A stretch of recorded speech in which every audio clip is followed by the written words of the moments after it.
Making ringtone from mobile, it's very easy.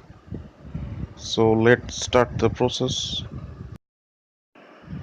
Open Play Store and type ringtone maker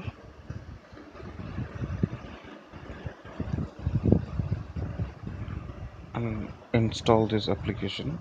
I will give the Play Store link in description. Now open this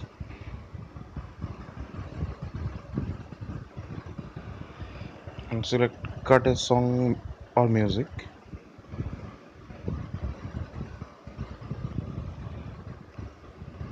and select any song as your choice. Okay, now it's very simple. There is a two line bar, one for starting and one for end. So you can select any part of this song, any music, any track, any speech, anything you can cut, and the output quality is exact same.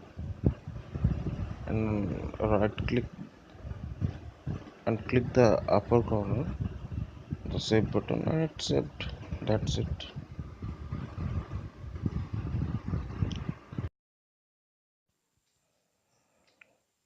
Please subscribe for stay updated. Thank you.